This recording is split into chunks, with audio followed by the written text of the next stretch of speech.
तो टेंस, जिसे हम क्या बोलते हैं, काल। एक चीज और आप जानते हैं, टाइम। तो ये टाइम और टेंस जो होता है ये अलग अलग चीजों को इंडिकेट करता है। टाइम का मतलब समय और टेंस का मतलब काल।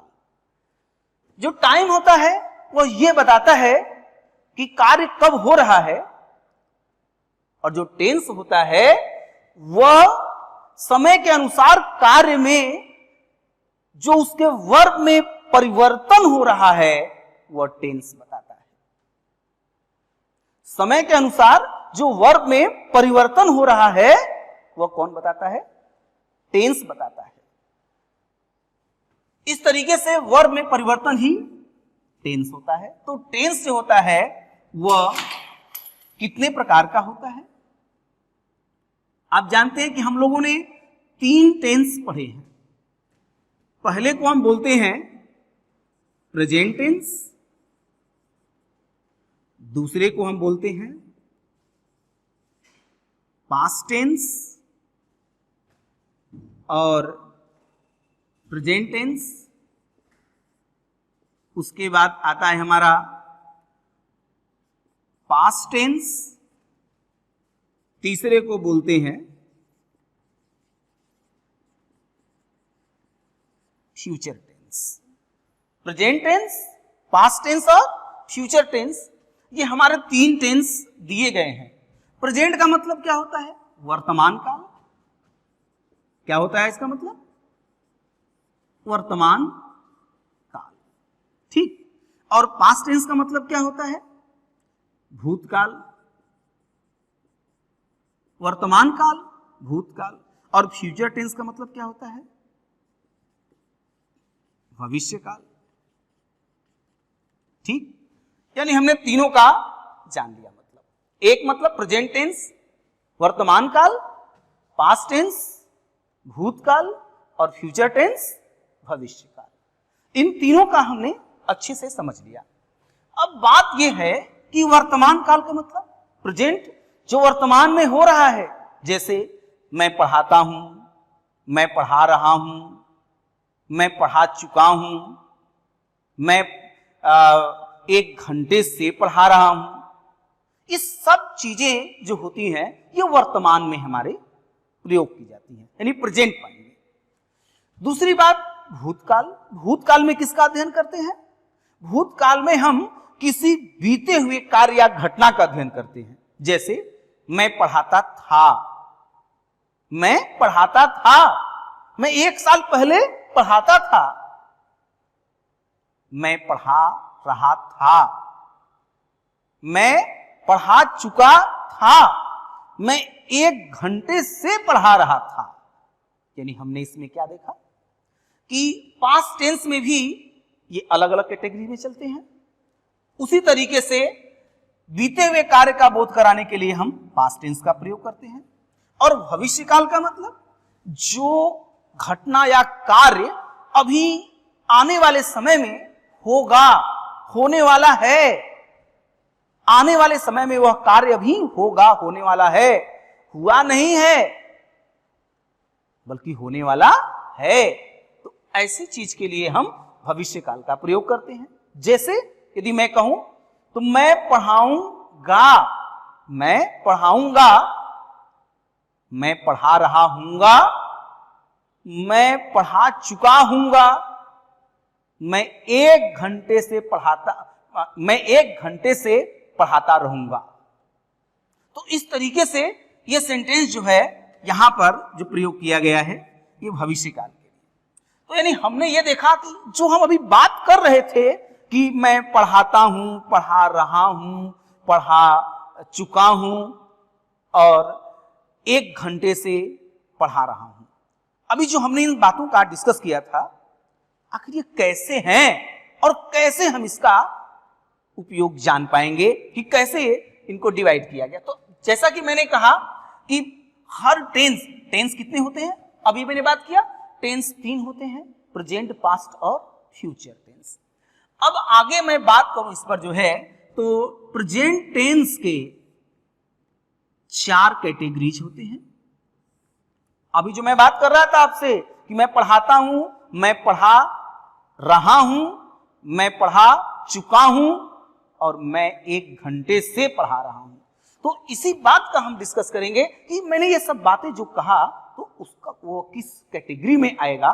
जैसा कि मैंने अभी बताया कि प्रेजेंट टेंस के कितने कैटेगरी होते हैं? 4 कैटेगरी होते हैं।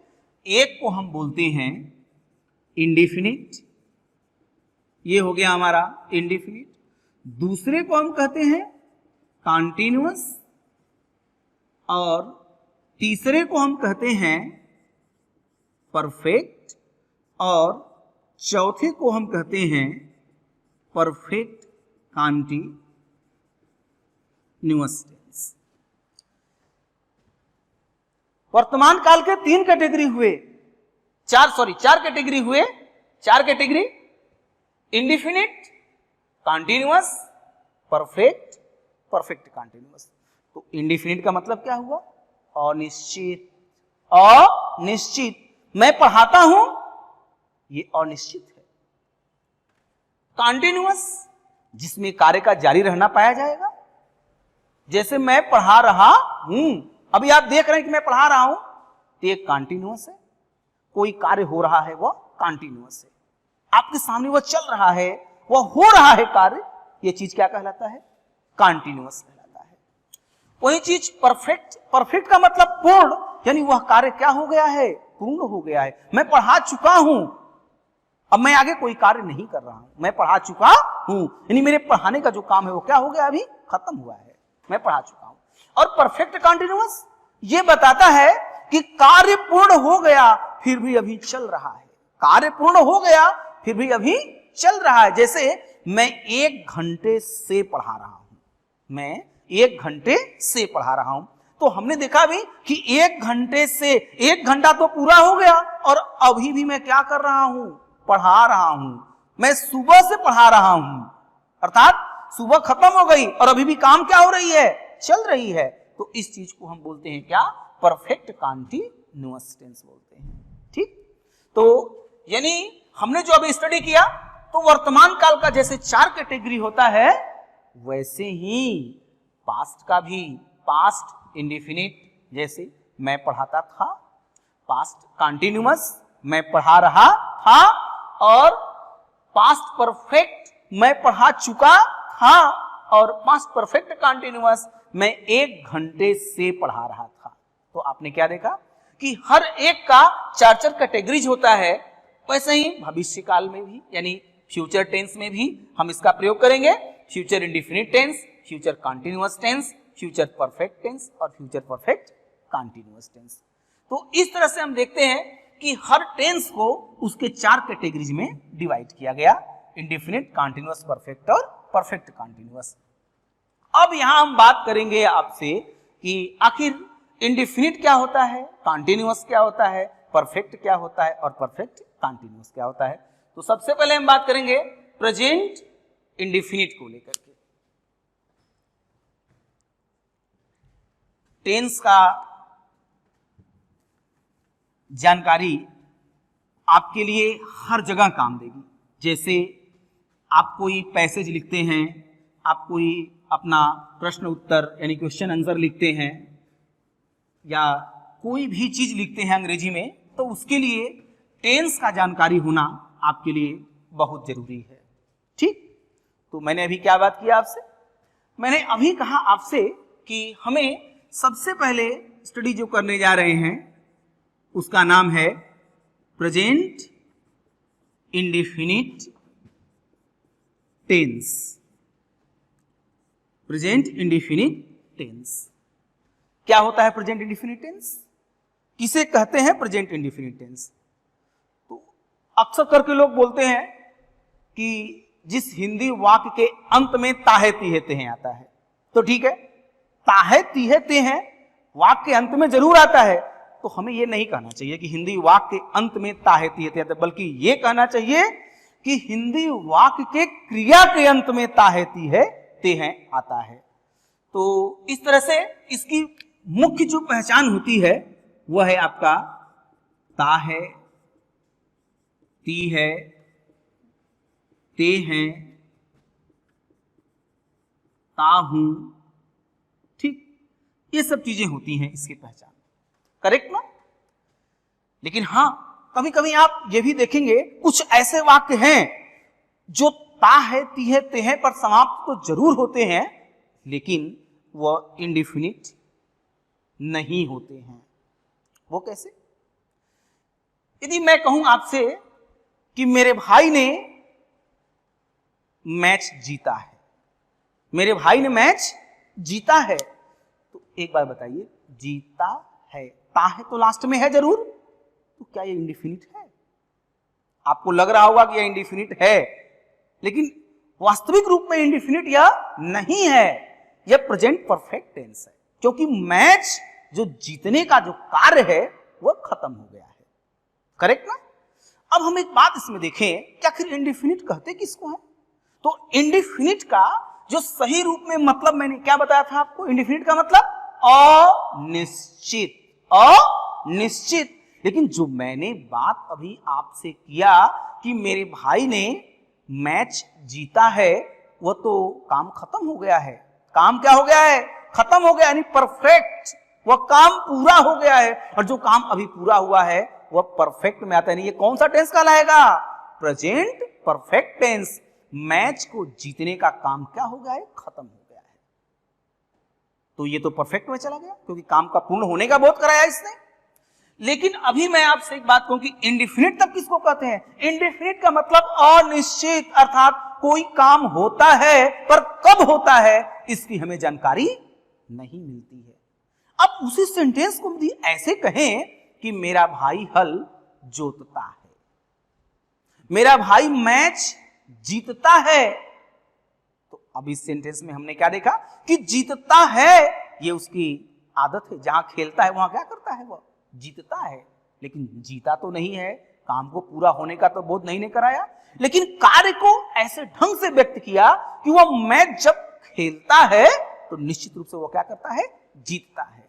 इस तरीके से हम यहां जरूर ध्यान देंगे कि ताहे तिहते हैं तो है, लेकिन काम का अनिश्चित रूप से होना पाया जाना चाहिए, निश्चित रूप से नहीं।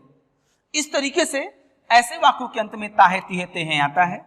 और दूसरी बात करें हम लोग तो ऐसे टेंस में बहुत सी ऐसी चीजें होती हैं जिनका हम बोध कराते हैं। प्रेजेंट इंडेफिनिट टेंस से बहुत चीजों का बोध कराते हैं।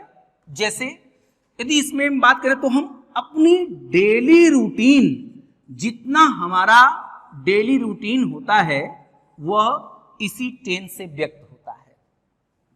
उसके बाद हैबिचुअल एक्शन, हैबिचुअल एक्शन, जो हमारा हैबिचुअल एक्शन होता है वह इसी से व्यक्त होता है। हैबिचुअल एक्शन का मतलब आप समझते हैं?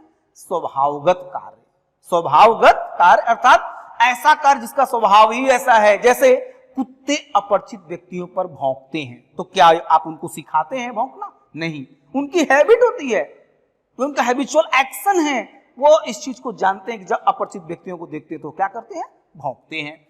उसी प्रकार से डेली रूटीन का मतलब नित्य कार्य, जो आप सुबह उठने से लेकर के बिस्तर पे जाने तक जो आप डेली कार्य अपना करते हैं उस चीज को हम बोलते हैं डेली रूटीन। जैसे मैं सुबह 6 बजे जागता हूं, मैं 7 बजे नाश्ता करता हूं, मैं 9 बजे स्कूल जाता हूं। तो ये सब जितने हमारे कार्य हैं इस चीज को हम क्या बोलते हैं? अपना डेली रूटीन बोलते हैं। और डेली रूटीन के जो सेंटेंस होते हैं वो किस टेंस में बोले जाते हैं? हमारे प्रेजेंट इंडेफिनिट टेंस में। हैबिचुअल एक्शन के पश्चात आगे हम बात करें इसमें कि हैबिट, हमारी कोई आदत। मैं प्रत्येक दिन चाय पीता हूं, मैं प्रत्येक दिन चाय पीता हूं, यह हमारी आदत है। मैं प्रत्येक दिन सुबह सुबह टहलने जाता हूं, यह हमारी आदत है। तो यह इसी टेंस में व्यक्त होता है। उसके बाद यूनिवर्सल ट्रुथ, यूनिवर्सल ट्रुथ, तो यानी सार्वभौमिक सत्य बात, सदा सत्य रहने वाली बात जो होती है वो यूनिवर्सल ट्रुथ में व्यक्त होती है। और उसके लिए भी हमें कौन सा टेंस चाहिए? प्रेजेंट इंडेफिनिट, जिसे हम सिंपल प्रेजेंट भी कहते हैं, हमें वह टेंस चाहिए। ठीक, तो इसी टेंस के अंतर्गत वह व्यक्त होता है। जैसे सूर्य पूर्व में निकलता है, बिल्कुल सही बात है। पानी 100 डिग्री पर खौलता है, बिल्कुल सही बात है। इस तरह से सूर्य पश्चिम में अस्त होता है, ये भी बिल्कुल सही है। तो हम इस बात को ध्यान दें यहां पर कि यूनिवर्सल ट्रुथ में हम उन सभी बातों को लिखते हैं जो बातें सार्वभौमिक रूप से सत्य मानी जाती हैं। तो अब हम यहां देखें तो ये रहा हमारा कौन सा चीज, हैबिचुअल एक्शन, हैबिट हो गया, यूनिवर्सल ट्रुथ हो गया। उसके बाद आता है न्यूज हेडलाइंस। न्यूज हेडलाइंस यानी जो हमारे अखबार में मोटे से जो हेडिंग लिखा होता है, आप गौर से ध्यान देंगे तो वह सिंपल प्रेजेंट टेंस में लिखा होता है, सिंपल प्रेजेंट टेंस में लिखा होता है। जैसे कश्मीर में 5 लोग मर गए, हिंदी पास्ट में आता है लेकिन होता किस में है, सिंपल प्रेजेंट में लिखा जाता है। तो 5 पीपल डाई इन कश्मीर, डाइड नहीं, डाई इन कश्मीर। तो इस तरह से जो है यहां हमने देखा कि जो न्यूज हेडलाइंस होता है उसमें भी सिंपल प्रेजेंट टेंस का हम प्रयोग करते हैं। इसके बाद आता है हमारा plan and program. Plan and program, इस चीज को हम बोलते हैं योजनाबद्ध कार्य। प्लान एंड प्रोग्राम, इसमें क्या होता है, इसमें होता है कि वह टेंस देखने में लगेगा आपको कि फ्यूचर का इंडिकेशन दे रहा है, फ्यूचर की ओर बता रहा है, पर वास्तव में वह फ्यूचर होता नहीं है। वह क्या होता है, सिंपल प्रेजेंट टेंस होता है। कैसे, प्रधानमंत्री कल 8 बजे लखनऊ आएंगे, प्रधानमंत्री कल 8 बजे लखनऊ आएंगे। तो ठीक है, तो यदि किसी से पूछा जाए कि यह कौन सा टेंस है, तो वह गा गेगी जो हम पिछले क्लासेस में पढ़ चुके हैं, उसके आधार पर वो बोलता है कि फ्यूचर। बट रियलिटी में प्लान एंड प्रोग्राम के अंतर्गत कौन सी बात बताई जाती है कि किसी चीज के होने का भविष्य में समय फिक्स कर दिया जाए, समय फिक्स कर दिया जाए कि इतने टाइम पर यह कार्य होगा, तो उसे हम फ्यूचर में नहीं बनाते हैं, उसे हम सिंपल प्रेजेंट टेंस में बनाते हैं। इस चीज को हम बोलते हैं प्लान एंड प्रोग्राम। जैसे अभी मैंने क्या कहा कि प्रधानमंत्री कल 8 बजे बनारस आएंगे, लखनऊ आएंगे, या कहीं भी हम इस बात को कहें, तो ये कौन सा टेंस है, ये हमारा सिंपल प्रेजेंट टेंस है। ये स्कूल 1 जुलाई को खुलेगा, फिक्स हो गया, 1 जुलाई को खुलेगा। The school reopens on 1st of July, on 1st of July।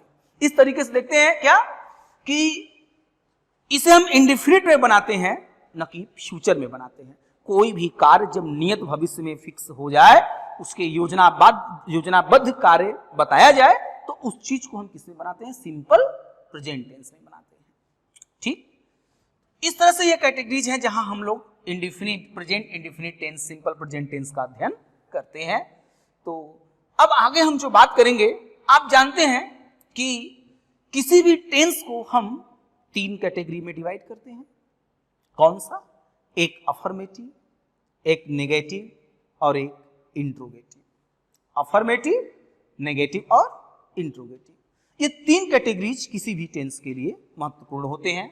तो अब हम सबसे पहले यहां जो बात करेंगे वह अफर्मेटिव सेंटेंस को लेकर के बात करेंगे। अफर्मेटिव सेंटेंस, अफर्मेटिव सेंटेंस जिसे हिंदी में हम बोलते हैं सकारात्मक वाक्य। ठीक, यानी सकारात्मक वाक्य मतलब इस सेंटेंस के अंतर्गत हमें उन सारी बातों का अध्ययन करना है जो चीजें सकारात्मक रूप से, जिनका जवाब हम यस में देते हैं, नो में नहीं देते हैं। नेगेटिव पॉइंट नहीं होना चाहिए। हाँ हम ये काम करते हैं, हाँ हम वहां जाते हैं, हाँ हम शाम को भोजन करते हैं, यानी उसका सेंस जो होना चाहिए वो सकारात्मक होना चाहिए। ठीक, अब यहां बात करते हैं अफर्मेटिव सेंटेंस में। तो इंडेफिनिट के, प्रेजेंट इंडेफिनिट के नियमानुसार हम लोग जो नियम का अध्ययन करेंगे वह यह है, रूल फर्स्ट में, कि यदि सब्जेक्ट सिंगुलर है, एक वचन का है, तो इंडेफिनिट में क्रिया के अंत में यस या ईएस लगता है, और यदि वह प्लूरल है तो उसमें यस या ईएस का प्रयोग नहीं करते हैं। ये इसका बिल्कुल एक साधारण सा नियम है यह, कि एक वचन के साथ हम यस या ईएस लगाते हैं और बहुवचन के साथ हम यस या ईएस का प्रयोग नहीं करते हैं। तो आइए देखते हैं कि सब्जेक्ट, सबसे पहले बात करें हम सब्जेक्ट। सब्जेक्ट क्या होता है? क्या होता है सब्जेक्ट? किसी भी वाक्य में जो पर्सन, जो व्यक्ति कार्य करता है उसे हम सब्जेक्ट कहते हैं। मोहन स्कूल जाता है, तो भाई स्कूल जाने का काम कौन करता है? मोहन। इसलिए मोहन इस वाक्य का क्या कहलाएगा? सब्जेक्ट कहलाएगा। क्लियर हो गई बात? अब आगे हम देखते हैं कि सब्जेक्ट, जैसा कि मैंने कहा मोहन स्कूल जाता है, लड़के स्कूल जाते हैं। लड़के, क्या एक लड़के की मैं बात कर रहा हूं या एक से ज्यादा की? लड़के यानी एक से ज्यादा लड़कों की मैं बात कर रहा हूं इसमें। इस प्रकार से लड़के स्कूल जाते हैं, तो जो लड़के शब्द है यह एक वचन का होगा या बहुवचन का? बहुवचन का होगा। यानी हमें यह पता चला कि सब्जेक्ट की दो कैटेगरीज होते हैं, दो रूपों में डिवाइड होता है। एक को बोलते हैं एक वचन, जिसे हम सिंगुलर नंबर कहते हैं, और दूसरे को बोलते हैं बहुवचन, जिसे हम प्लूरल नंबर कहते हैं। क्लियर हो गई बात? यानी सब्जेक्ट को हम दो भागों में डिवाइड किए। कौन सा? सब्जेक्ट में कौन सा डिवाइड किया हमने? सब्जेक्ट में हमने डिवाइड किया यहां कि सब्जेक्ट हमारे दो प्रकार के हुए। कौन सा? एक हुआ सिंगुलर नंबर और दूसरा सब्जेक्ट हुआ प्लूरल नंबर। प्लूरल माने बहुवचन और सिंगुलर माने क्या होता है? एक वचन। और इसका मतलब क्या होता है? बहुवचन। यानी सब्जेक्ट को दो भागों में डिवाइड किया गया, एक वचन और बहुवचन। तो एक वचन का मतलब जिससे एक चीज का बोध हो, और बहुवचन का मतलब जिससे एक से अधिक चीज का बोध हो, वो बहुवचन में आता है। ठीक। अब बात करते हैं एक वचन के अंतर्गत हमारे कौन कौन से सब्जेक्ट आते हैं। तो एक वचन के अंतर्गत जो हमारे सब्जेक्ट आते हैं वो है आपका ही, दूसरे में कहते हैं सी, तीसरे में इट और नेम। यानी हम इस बात को देखें तो ये subject third person singular number है। कौन सा है? थर्ड पर्सन सिंगुलर नंबर का सब्जेक्ट है सब। और इस तरीके से ये एक वचन के सब्जेक्ट कहलाएंगे। आगे हम बात करें बहुवचन, तो इसमें आपका आता है आई, वी, यू और दे। करेक्ट? जो हमारे होंगे वह सब आते हैं इसमें। तो हमने इसमें क्या देखा? आई, वी, ये दोनों को फर्स्ट पर्सन का प्रोनाउन कहते हैं, यू को सेकेंड पर्सन का, और दे थर्ड पर्सन। दे ही एक ऐसा प्रोनाउन है जो थर्ड पर्सन में प्लूरल नंबर का होता है और कॉमन जेंडर का होता है। Third person plural number, common gender का प्रोनाउन कौन होता है? दे होता है। तो हमने अब स्टडी कर लिया क्या कि यहां से सब्जेक्ट के बारे में जानकारी हासिल कर लिया। सब्जेक्ट कितने होते हैं भाई? दो होते हैं, एक सिंगुलर और दूसरा कौन होता है? प्लूरल। सिंगुलर को क्या बोलते हैं? एक वचन, जिसमें एक चीज का बोध करते हैं, और प्लूरल को क्या बोलते हैं? बहुवचन, जिसमें एक से अधिक चीज का बोध करते हैं। अब उसके बाद जो है ही, सी और इट और नेम, ये दोनों जो होते हैं ये आपके थर्ड पर्सन के सिंगुलर नंबर के प्रोनाउन है, और आई और वी ये फर्स्ट पर्सन का प्रोनाउन है, यू सेकेंड पर्सन का है, और दे किसका है? थर्ड पर्सन का प्लूरल नंबर का प्रोनाउन है। ठीक। तो अब बात करते हैं, यहां पर आप ये पूछ सकते हैं कि सर आपने कहा अभी कि जिससे एक का बोध होता है वह सिंगुलर में होता है, लेकिन आई तो एक ही व्यक्ति के लिए यूज होता है, तो क्या आई सिंगुलर है या प्लूरल है? तो इसका सही आंसर यह होगा कि आई फर्स्ट पर्सन का है, थर्ड पर्सन का तो नहीं है, फर्स्ट पर्सन का है, सिंगुलर इसे हम बोलते हैं। लेकिन प्रेजेंट टेंस में आई को प्लूरल नंबर मानते हैं और पास्ट टेंस में आई को सिंगुलर नंबर मानते हैं। यही कारण है कि हम आई के साथ यस या यस नहीं लगाते हैं और आई के साथ हम हैव का प्रयोग करते हैं, हैज का प्रयोग नहीं करते हैं। आप जानते हैं कि बहुवचन के साथ हैव लगता है और एक वचन के साथ हैज लगता है। तो ही हैज अ डॉग, उसके पास एक कुत्ता है। तो यहां जो ही है वह सिंगुलर था, इसलिए उसके साथ हमने किसका प्रयोग किया? हैज का प्रयोग किया। और वहीं पर आई हैव अ डॉग, मेरे पास एक कुत्ता है, तो यहां जो आई है वह प्रेजेंट टेंस में यूज हुआ है, इसीलिए इसके साथ किसका प्रयोग किया है? हैव का प्रयोग किया गया है, हैज का नहीं। लेकिन वहीं पास्ट टेंस में बात करें तो I was going to school, I were नहीं यूज किया हमने। यदि रियली में आई प्लूरल नंबर ही होता तो आई वेर होना चाहिए था, लेकिन ऐसा नहीं हुआ। क्यों? क्योंकि आई प्रेजेंट टेंस में प्लूरल होता है और पास्ट टेंस में क्या होता है? सिंगुलर होता है। तो I was going to school, मैं स्कूल जा रहा था, आई वेर नहीं कर सकते हैं। तो क्या उत्तर मिला आपको कि प्रेजेंट टेंस में आई प्लूरल में यूज होता है और पास्ट टेंस में जो आई होता है वो कहां यूज होता है? सिंगुलर में यूज होता है। आई थिंक आप समझ गए होंगे ये बात। अब यहां से हम आगे की ओर चलते हैं। तो ये रहा सब्जेक्ट की बात। और अभी रूल में मैंने आपसे क्या बताया था? अभी रूल में मैंने आपसे ये बताया कि प्रेजेंट इंडेफिनिट टेंस का नियम यह है कि यदि सब्जेक्ट सिंगुलर है, एक वचन का कर्ता है, तो उसके क्रिया के अंत में यस या ईएस अवश्य लगेगा, यस या ईएस अवश्य लगेगा। और यदि बहुवचन का है तो हम यस या यस का प्रयोग नहीं करेंगे, केवल उसमें हम जो है वर्ब का फर्स्ट फॉर्म प्रयोग करेंगे। तो हम यहां दोनों चीजों को लिख देते हैं। यहां से सिंगुलर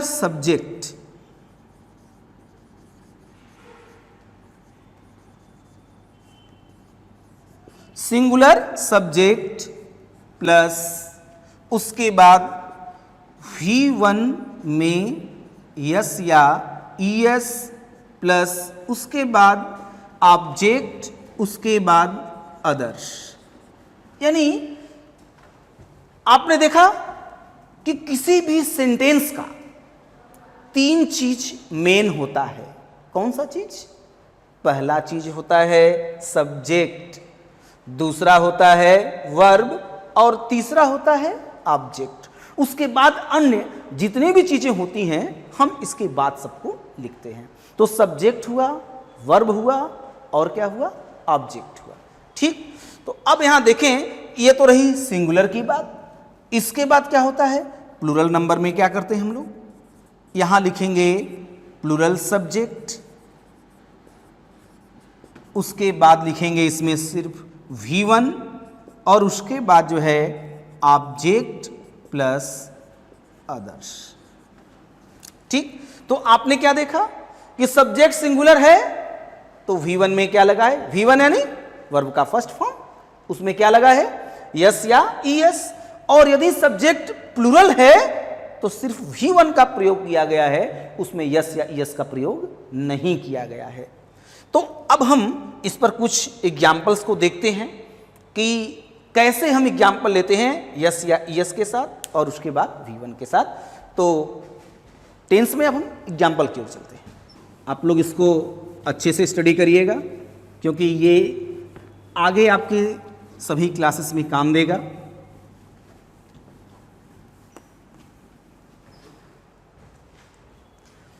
प्रेजेंट इंडेफिनिट टेंस के हमने अभी स्टडी किया कि यदि सब्जेक्ट सिंगुलर है तो उसमें यस या ईएस लगाएंगे और यदि सब्जेक्ट प्लूरल है तो उसमें हम यस या यस नहीं लगाएंगे, केवल वर्ब का कौन सा फॉर्म लिखेंगे? फर्स्ट फॉर्म लिखेंगे।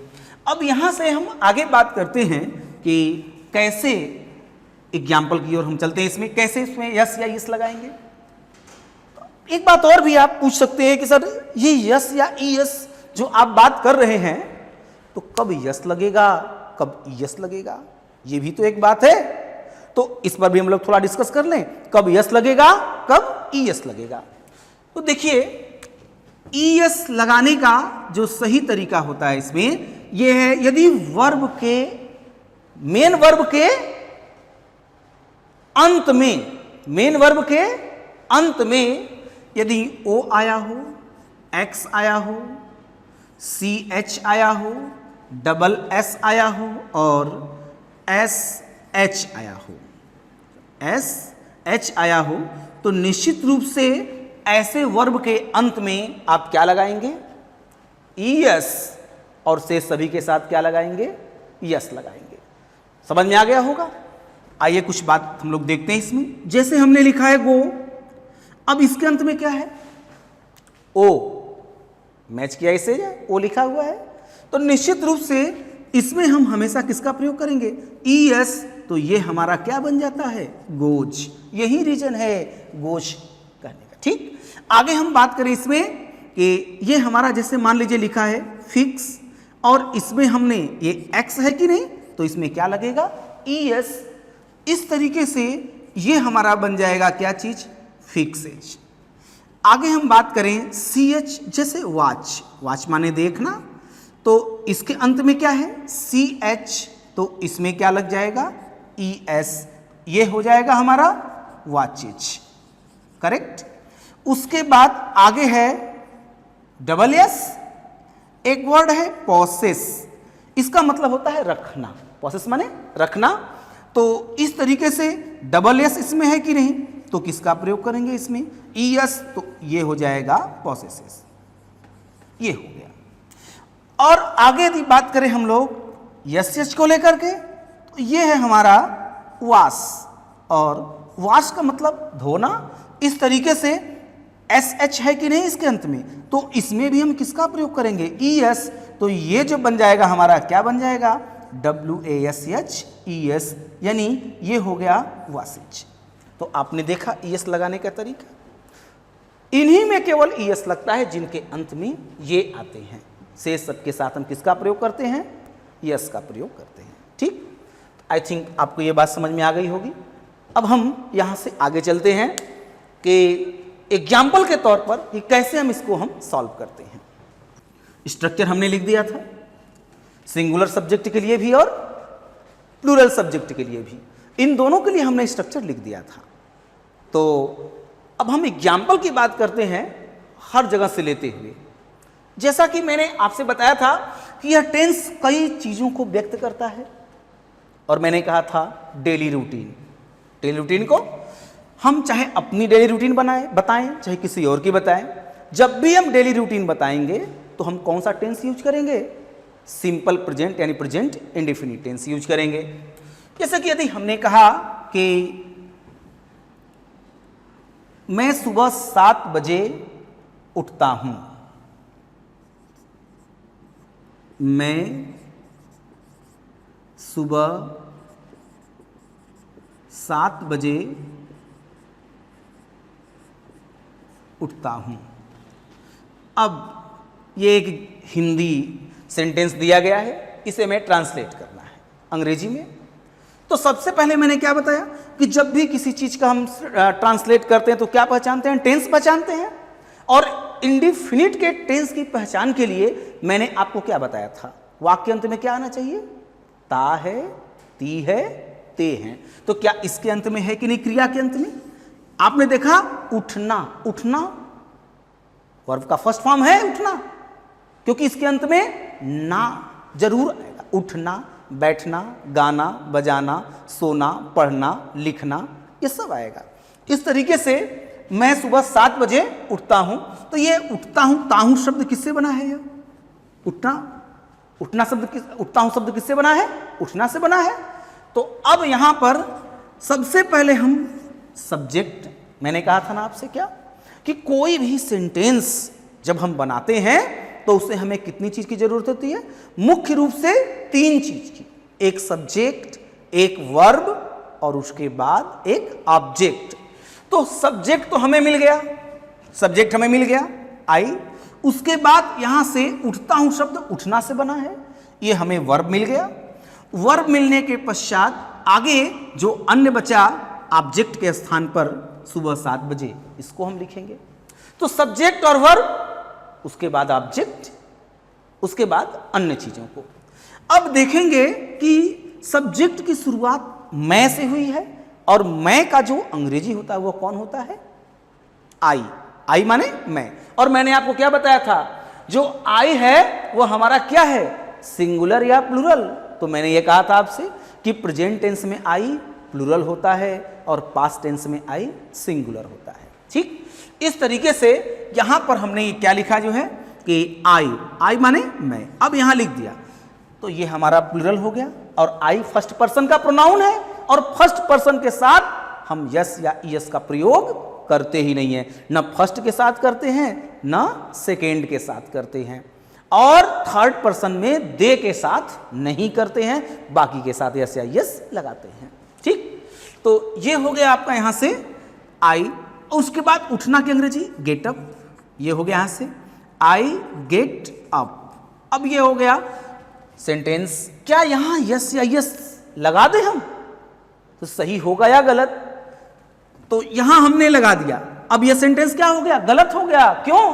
क्योंकि मैंने कहा था ना अभी आपसे कि आई बहुवचन का प्रोनाउन है इसमें और ये फर्स्ट पर्सन का है, इसके साथ यस या यस का प्रयोग हम नहीं करेंगे। ठीक, तो ये हो गया आई गेट अप। समय बताने के लिए समय से पहले हम कितने बजे कोई काम करते हैं एट लगाकर तब उसे लिखते हैं। तो I get up at 7 AM। AM का मतलब मॉर्निंग के लिए प्रयोग किया गया है, सुबह के लिए। I get up at 7 AM, मैं सुबह 7 बजे उठता हूं। तो ये हमने बहुवचन का प्रयोग किया था इसमें जो है। दूसरा एग्जाम्पल, वह 7 बजे नाश्ता करता है।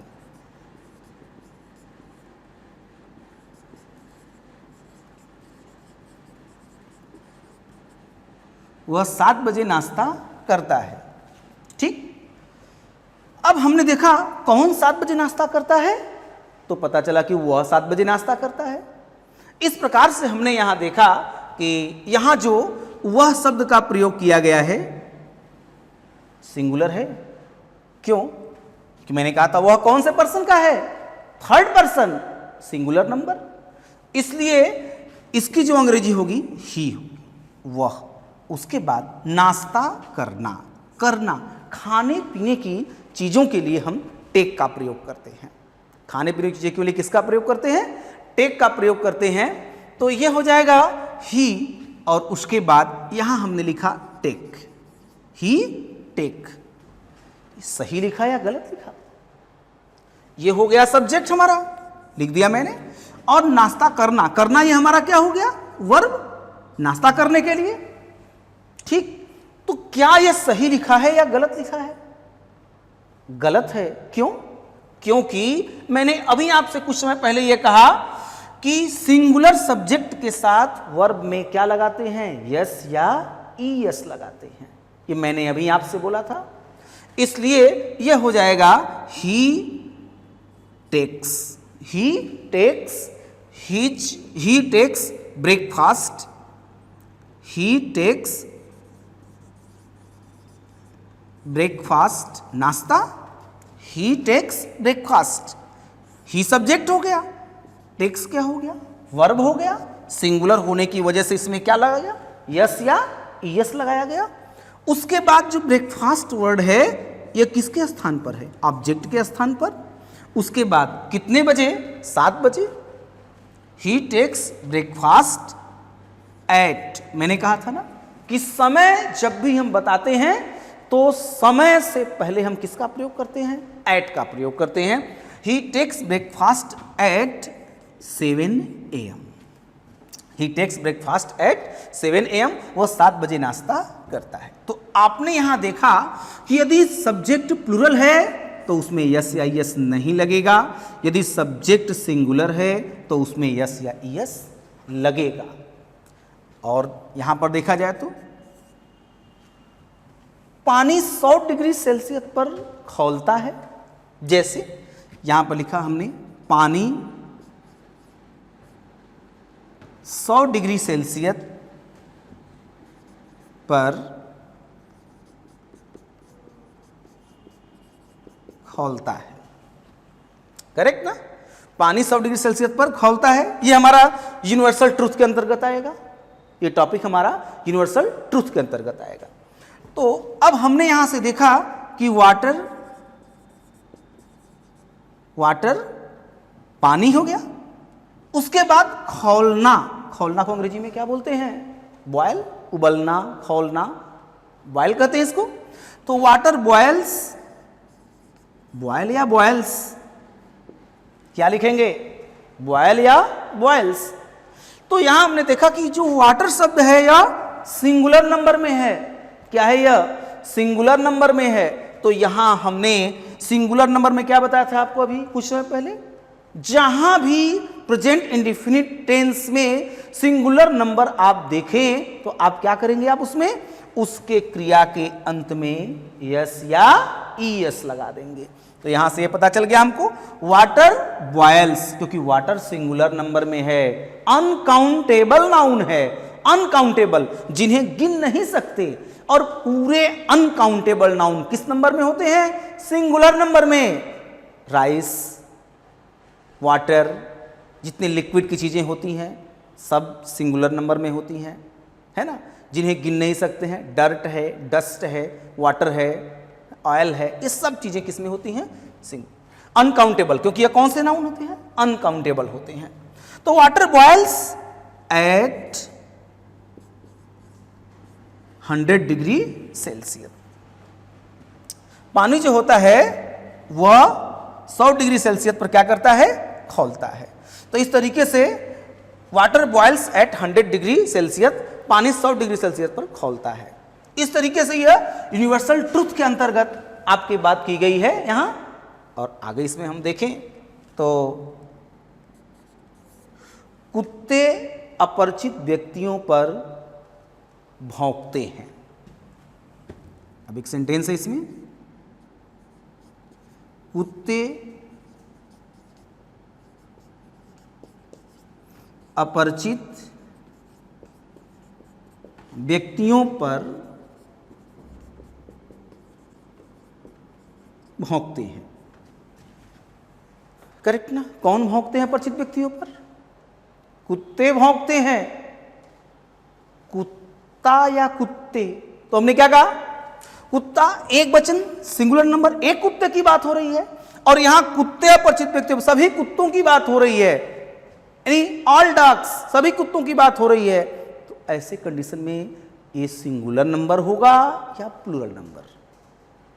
जाहिर सी बात है, हम एक से अधिक डॉग्स की बात कर रहे हैं तो वह किसका होगा, प्लूरल नंबर होगा, करेक्ट। अब यहां हम देखते हैं कि लिखेंगे डॉग्स, भौंकना के अंग्रेजी में क्या बोलते हैं, बार्क, बार्क माने भौंकना। अब ये भौंकते हैं, भौंकना शब्द से बना है, भौंकते हैं। इस तरीके से लिखेंगे डॉग बार्क्स, हो गया ऐसे, बार्क, डॉग बार्क, यस या यस नहीं लगाएंगे, क्यों, क्योंकि बहुवचन के साथ क्रिया में यस या यस का प्रयोग हम नहीं करते हैं। तो ये सेंटेंस क्या हो गया, डॉग्स बार्क, और बार्क के बाद जो प्रीपोजिशन यूज होता है वह कौन होता है, at. Dog barks at the strangers, at the strangers, strangers माने क्या होता है, अजनबी या अपरिचित व्यक्ति को हम स्ट्रेंजर्स कहते हैं।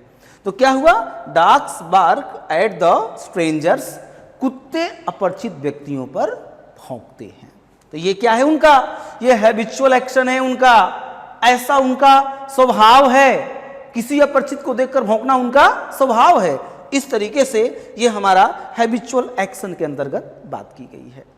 तो हमने देखा ना डिफरेंट तरीके से, यानी ये हमारा हैबिट है या हम डेली रूटीन है, और उसके बाद ये हैबिचुअल एक्शन है, और उसके बाद पानी 100 डिग्री सेल्सियस पर खौलता है, ये हमारा जो है यूनिवर्सल ट्रूथ है। तो ये प्रेजेंट इंडेफिनिट टेंस से इन सारी चीजों का हम बोध करते हैं। आ गई बात समझ में? तो इस तरह से हमने देखा कि कुछ सिंगुलर या प्लूरल नंबर में है, ये सिंगुलर नंबर में है, ये प्लूरल नंबर में है। तो सिंगुलर के साथ हमने क्या प्रयोग करते हैं? सिंगुलर के साथ वर्ब में यस या ईएस का प्रयोग करते हैं, और प्लूरल के साथ हम ज्यों का त्यों रखते हैं। तो इस प्रकार से क्रिया को लेकर के हम स्टडी किए अभी कि सिंगुलर नंबर के साथ यस या ईएस लगाएंगे और प्लूरल के साथ नहीं लगाएंगे। अब एक बात मैं आपसे पूछना चाहता हूं अभी कि आखिर ये यस या ईएस लगाने की जरूरत क्या है? क्यों ऐसा हम करते हैं? यस या ईएस क्यों लगाते हैं? आइए इसके बारे में स्टडी करते हैं हम लोग कि आखिर यस या ईएस हम क्यों लगाते हैं। ठीक, यस या ईएस हम क्यों लगाते हैं? तो इसके लिए हमें जानना होगा क्रिया के फॉर्म को लेकर के। तो आप जानते हैं कि कोई वर्ब है तो उसके कितने फॉर्म होते हैं? 5। फर्स्ट फॉर्म, सेकेंड फॉर्म, इसे प्रेजेंट कहते हैं, इसे पास्ट कहते हैं, और यह है थर्ड फॉर्म जिसे पास्ट पार्टिसिपल कहते हैं। इसके बाद आता है फोर्थ फॉर्म जिसे आईएनजी फॉर्म यानी कंटिन्यूअस फॉर्म कहते हैं, इसको आईएनजी फॉर्म के अंतर्गत। और उसके बाद दूसरा आता है पांचवा फॉर्म, इसे हम सिंगुलर फॉर्म के अंतर्गत लाते हैं। ठीक, क्या कहते हैं इसे हम सिंगुलर फॉर्म के अंतर्गत लाते हैं। ठीक, तो अब ये जैसे एक तौर पर गो, ये पहला रूप हो गया। और एक बात और आपको बता दें, क्रिया का जो पहला रूप होता है वो हमेशा प्लूरल में काउंट होता है, प्लूरल में माना जाता है उसका रूप। इस तरीके से ये हो जाएगा आपका गो, ये प्लूरल में होता है। दूसरा होता है वेंट, तीसरा होता है गॉन, चौथा हो जाएगा गोइंग, और पांचवा हो जाएगा गोज। इस तरीके से ये क्रिया के रूप चलते हैं पूरे, गो, वेंट, गॉन, गोइंग, गोज। ऐसे ही जितने भी रूप बनते हैं इसी टाइप में लेकर के बनाए जाते हैं। ठीक, अब एक बात करें, जैसे उस तरह मैं आपको समझाना चाहता हूं ये बात कि आखिर यस या यस लगाने की जरूरत क्यों पड़ती है, क्या रीजन है इसका। तो उसके लिए हम यहां देखते हैं, जैसे मैं कहूं आपसे कि वह स्कूल जाता है, वह स्कूल जाता है। ठीक, तो इसमें वह की अंग्रेजी कौन होगी? ही। सिंगुलर है या प्लूरल? बता चुके हैं अभी कि वह जो है सिंगुलर होता है क्योंकि वह थर्ड पर्सन का प्रोनाउन सिंगुलर नंबर का है। और इसके साथ हम क्रिया में यस या ईएस लगाते हैं। तो गो में मैंने बताया इसमें ओ है तो क्या लगेगा? ईएस लगेगा। डिस्कस कर दिया है मैंने इस बात का। उसके बाद ही गोज टू स्कूल, वह स्कूल जाता है। इस सेंटेंस में ही के साथ गो में ईएस क्यों लगाया गया है? हम कहते हैं ऐसा नियम है। हाँ, नियम तो है जरूर, लेकिन ऐसा क्यों लगाया गया है इसके लिए हम यहां डिस्कस करेंगे कि मैंने यहां लिखा है क्या चीज, गोज कौन से नंबर में होता है? सिंगुलर नंबर में। और ये जो गो है क्रिया का कौन सा रूप है? पहला रूप। और मैंने आपसे अभी एक बात क्या कहा था कि क्रिया का जो पहला रूप होता है वो हमेशा प्लूरल नंबर में होता है, न कि सिंगुलर नंबर में। तो इस तरीके से हम यहां क्या देखेंगे कि ये हमारा कौन से कैटेगरी में है? प्लूरल कैटेगरी में है, प्लूरल नंबर में है हमारा। तो जब ये प्लूरल नंबर में है तो इसके साथ जो वर्ब सब्जेक्ट आएगा वो सब्जेक्ट भी किस नंबर का होना चाहिए? प्लूरल नंबर का। यानी क्या जजमेंट निकला इस बात से लेकर के कि यदि सब्जेक्ट सिंगुलर है तो वर्ब भी सिंगुलर नंबर का होना चाहिए, और यदि सब्जेक्ट प्लूरल है तो वर्ब भी किस नंबर का होना चाहिए? प्लूरल नंबर का होना चाहिए। अब यहां देखिए, हमने यहां से क्या देखा कि लिखा है ही, तो ही सिंगुलर नंबर है। यदि हम यहां गो लिखते तो इस पर क्या प्रभाव पड़ता? तो इस पर प्रभाव यह पड़ा कि ही तो सिंगुलर नंबर है, मगर गो जो क्रिया का पहला रूप है वह किस नंबर में है? प्लूरल नंबर में। इसीलिए इसमें जो है क्या करते हैं? ईएस लगा करके इसे क्या बनाते हैं? सिंगुलर बनाते हैं। यानी हमने अभी क्या स्टडी किया कि यदि क्रिया में ईएस लगेगा तो वह सिंगुलर बन जाएगा, और सब्जेक्ट यानी कर्ता में यस या ईएस लगेगा तो वह क्या बन जाएगा? प्लूरल बन जाएगा। क्रिया में लगेगा तो सिंगुलर और कर्ता में लगेगा तो प्लूरल। तो इस तरीके से हम देखते हैं यहां से क्या कि ही गोज टू स्कूल, वह स्कूल जाता है। अब यहां पर वो का प्रयोग नहीं कर सकते हैं, लेकिन वहीं पर कहीं ऐसे रहता क्या, हम स्कूल जाते हैं, हम स्कूल जाते हैं। अब इसकी बात करें तो हम की अंग्रेजी क्या होगी? वी। अब बताइए वी सिंगुलर है या प्लूरल? फर्स्ट पर्सन का है, यस या यस लगेगा या नहीं, और दूसरी बात प्लूरल नंबर में है, बहुवचन का है यह। तो अब इसके साथ क्या हम यस या यस लगाएंगे? बिल्कुल नहीं लगाएंगे। क्यों? क्योंकि यदि यस या ईएस हम लगाते हैं तो इस पर क्या प्रभाव पड़ा, जरा देखिए। तो प्रभाव यह पड़ा कि वी जो है वह बहुवचन का है, लेकिन जो गोज है वह सिंगुलर यानी एक वचन का है। और मैंने क्या कहा अभी, यदि कर्ता बहुवचन का है तो क्रिया भी किस वचन की होनी चाहिए? बहुवचन की होनी चाहिए। ऐसी स्थिति में प्लूरल नंबर में होनी चाहिए। ऐसी स्थिति में हम यहां क्या देखते हैं कि वी जब प्लूरल नंबर में है तो इसका वर्ब भी किसमें होना चाहिए? प्लूरल नंबर में। और जो क्रिया का फर्स्ट फॉर्म होता है, जो क्रिया का फर्स्ट फॉर्म होता है, वह क्रिया का फर्स्ट फॉर्म किस नंबर में होता है? प्लूरल नंबर में। इसीलिए हम लोग इसके साथ ईएस का प्रयोग नहीं करेंगे। We go to school, we go to school, हम स्कूल जाते हैं। तो अब आपको यहां यह बात समझ में आ गई होगी ना कि आखिर यस या ईएस लगाने का नियम क्या है, क्यों लगता है। ये सारी बात आपको क्लियर हो गई होगी कि सब्जेक्ट की वजह से ऐसा होता है। यदि सब्जेक्ट सिंगुलर है तो यस या यस लगेगा उस वर्ब को सिंगुलर बनाने के लिए। क्लियर? अब हम आगे चले यहां से। तो हमने प्रेजेंट इंडेफिनिट के अफर्मेटिव पॉइंट का स्टडी कर लिया और यह भी जान लिया कि कब यस लगाते हैं, कब ईएस लगाते हैं, और यह भी जान लिया कि क्यों लगाते हैं यस या ईएस। ठीक, अब हम यहां से आगे चलते हैं और अफर्मेटिव के बाद हम पढ़ेंगे इसमें नेगेटिव सेंटेंस को लेकर के, नकारात्मक वाक्य। प्रेजेंट इंडेफिनिट टेंस के अंतर्गत अब हम स्टडी करेंगे नेगेटिव सेंटेंस को लेकर के, नकारात्मक वाक्य, नेगेटिव सेंटेंस।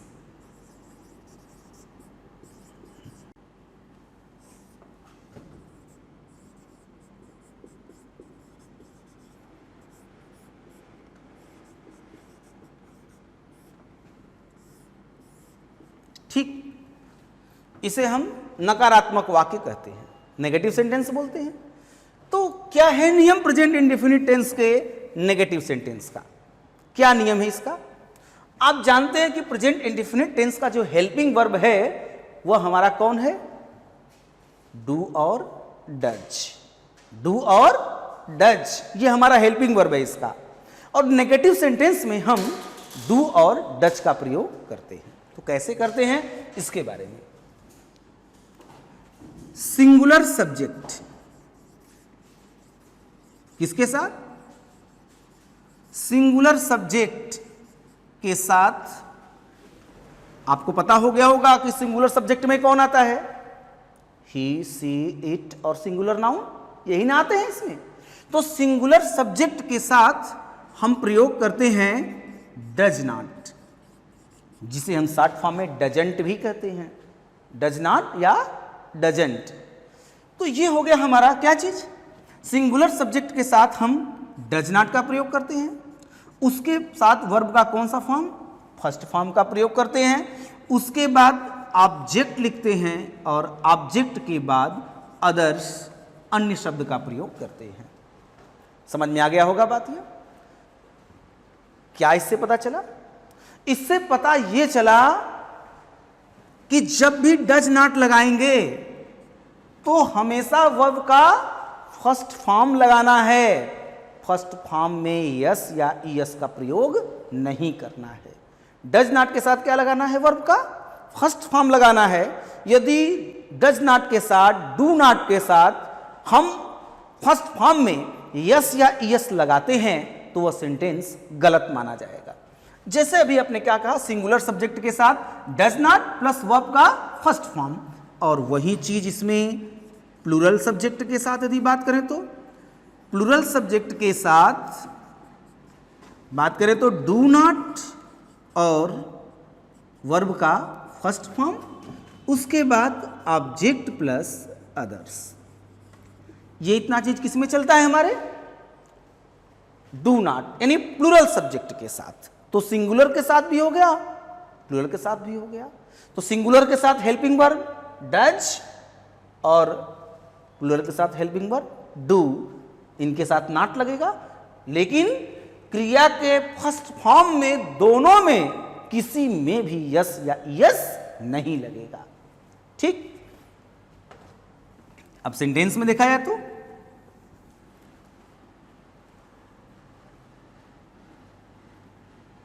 वह प्रत्येक दिन टहलने जाता है। वह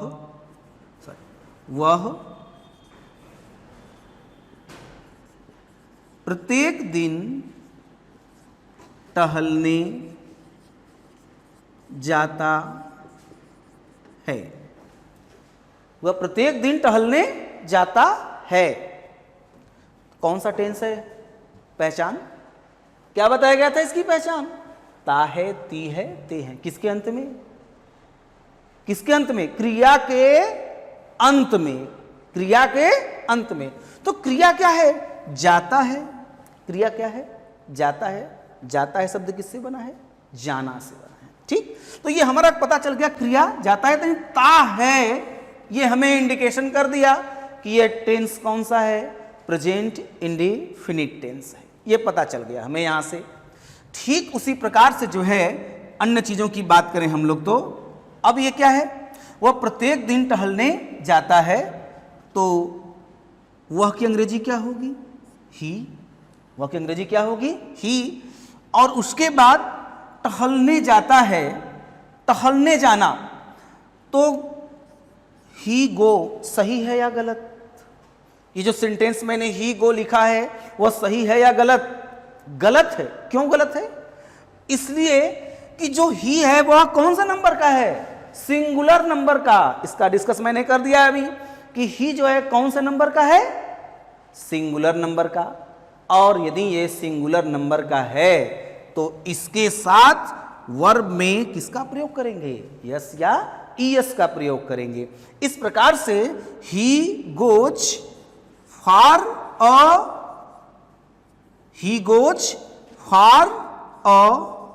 वॉक।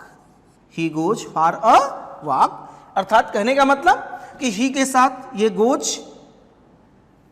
ठीक, तो ये जो सेंटेंस मैंने लिखा है ये अफर्मेटिव में मैंने लिख दिया, इसे नेगेटिव में होना चाहिए। वह प्रत्येक दिन टहलने नहीं जाता है। सॉरी, ये सेंटेंस यहां से मिस्टेक हो गया थोड़ा। वह प्रत्येक दिन टहलने नहीं जाता, क्योंकि सॉरी हम लोग डिस्कस कर रहे थे नेगेटिव सेंटेंस पर। तो वह प्रत्येक दिन टहलने नहीं जाता है। अब यहां से हम लोग देखें तो क्या है, यहां ही के साथ किसका प्रयोग करेंगे, डज नॉट। किसका प्रयोग करेंगे, does not. He does not, क्यों, क्योंकि सिंगुलर के साथ डज नॉट और प्लूरल के साथ डू नॉट का प्रयोग करते हैं। तो ये हो जाएगा ही डज नॉट। और मैंने क्या कहा था, जब भी डू या डज लगाते हैं तो वर्ब का कौन सा फॉर्म लिखते हैं, फर्स्ट फॉर्म। इसके साथ यस यस का प्रयोग नहीं करते हैं। तो ही डज नॉट गो, आगे लिखेंगे for a walk. He does not go for a walk. वह टहलने नहीं जाता है, किस दिन, प्रत्येक दिन नहीं जाता है। He does not go for a walk, और प्रत्येक दिन की अंग्रेजी क्या होती है, every day. He does not go for a walk every day, वह प्रत्येक दिन टहलने नहीं जाता है। ठीक, तो आज के लिए बस इतना ही।